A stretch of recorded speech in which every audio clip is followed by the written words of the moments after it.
আসসালামু আলাইকুম। আমরা অনেক সময় গুগল ম্যাপস ইউজ করে থাকি বিভিন্ন লোকেশন জানার জন্য বা কোথাও যদি আমরা ঘুরতে যাই সেক্ষেত্রে অজানা জায়গা তথ্য সম্পর্কে জানার জন্য কিন্তু গুগল ম্যাপ ইউজ করে থাকি। আর আমরা সাধারণত কিন্তু গুগল ম্যাপসটি অনলাইনে ইউজ করে থাকি, কিন্তু আমরা অনেক সময় দেখা যায় যে আমরা এমন একটা লোকেশনে চলে যাই যেখানে কোনো প্রকার নেট থাকে না বা নেটে একদমই সমস্যা থাকে, অথবা আমাদের ফোনে ইন্টারনেট কানেকশন থাকে না। সেক্ষেত্রে আমরা সেই লোকেশন কিভাবে চিনব বা সেই জায়গা কিভাবে গুগল ম্যাপসটি ইউজ করব, আমরা সেই জায়গায় গিয়ে কিভাবে গুগল ম্যাপ অফলাইনে ইউজ করব সেই পদ্ধতিটি কিন্তু এই ভিডিওতে দেখানো হবে। সো প্রিয় ভিউয়ার্স, বুঝতেই পারছেন যে আমার এই ভিডিওটি আজকের খুবই ইন্টারেস্টিং হতে যাচ্ছে, তো অবশ্যই পুরো ভিডিওটি দেখবেন। আর পুরো ভিডিওতে আমি আপনাদেরকে দেখানোর চেষ্টা করব যে আমরা কিভাবে গুগল ম্যাপ একদম সম্পূর্ণই অফলাইনে ইউজ করব। তো এটি করার জন্য আমাদেরকে একটুখানি চলে যেতে হবে স্ক্রিনে। আমি আপনাদেরকে স্ক্রিনে গিয়ে সরাসরি দেখিয়ে দেব কিভাবে আমরা অফলাইনে গুগল ম্যাপ ইউজ করব এবং এটি কিভাবে আমরা লোকেশনে গিয়ে সার্চ করে আমরা লোকেশন বের করব।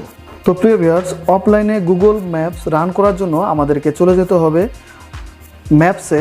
আমরা চলে যাব ম্যাপসে, একদম কর্নারে যে আইকনটি আমরা দেখতে পাবো আমরা আইকনে ক্লিক করে দেব এবং নিচে চলে আসবো যে অফলাইন ম্যাপসে ক্লিক করার পরে আমাদের মাঝে এরকম একটা ইন্টারফেস চলে আসবে। সো এখান থেকে আমি সিলেক্ট ইওর ওন ম্যাপস এখানে ক্লিক করে দেব এবং এখানে কিন্তু আমার একটা ম্যাপস দেখাবে এবং একটা কিন্তু বাউন্ডারি আমরা দেখতে পাবো। সো এখানে কথা হচ্ছে যে এই বাউন্ডারির মাঝখানে যে এরিয়াটুকু আপনারা রাখবেন সেই এরিয়াটুকু কিন্তু আপনারা অফলাইনে ইউজ করতে পারবেন। আদার্স যে এরিয়াগুলো থাকবে সেগুলো কিন্তু এই অফলাইনে শো করবেন। সো আপনারা যে জায়গাটা সিলেক্ট করবেন সেই জায়গাটাকে অবশ্যই এখানে লিখে দিবেন বা যে জায়গাটা সিলেক্ট করবেন সেই জায়গাটা আপনারা এই বাউন্ডারির ভিতরে রেখে দেবেন। এরপরে এই জায়গাটা বাউন্ডারির ভিতরে রেখে দেওয়ার পরে আমরা নিচে একটা অপশন দেখতে পাবো ডাউনলোড। আমরা সিম্পলিভাবে ডাউনলোডে ক্লিক করে দেবো। ডাউনলোডে ক্লিক করে দেওয়ার পরে কিন্তু আমার এই ম্যাপসটি কিন্তু ডাউনলোড হয়ে যাবে। ডাউনলোড হওয়ার শেষ হয়ে গেলে কিন্তু আমরা এই ম্যাপসটি একদম অফলাইনে কিভাবে রানিং করতে হয় সেটা কিন্তু দেখতে পাবো।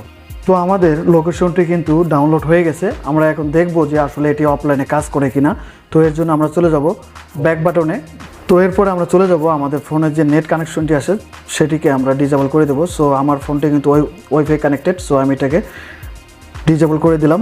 এরপরে আমরা এখন দেখব যে আমাদের যে ম্যাপসটি আমরা ডাউনলোড করলাম সেটি কাজ করে কিনা। তো আমরা এখন চলে যাব ম্যাপসে যাওয়ার পরে আমরা একদম কর্নারে যে আমাদের আইকনটি আছে সেই আইকনটিতে ক্লিক করে দেবো এবং নিচে অফলাইন ম্যাপস। এরপরে আমরা যে ম্যাপসটি ডাউনলোড করেছিলাম সেই ডাউনলোড ম্যাপসে আমরা ক্লিক করে দেবো।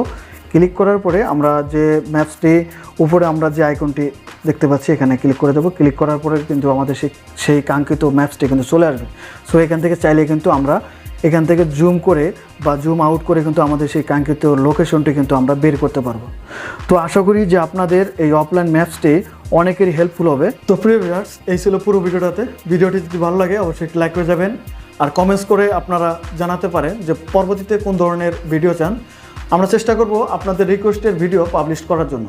তো আজ এ পর্যন্তই, দেখা হবে নতুন কোনো ভিডিও নিয়ে। ততক্ষণ ভালো থাকবেন, সুস্থ থাকবেন।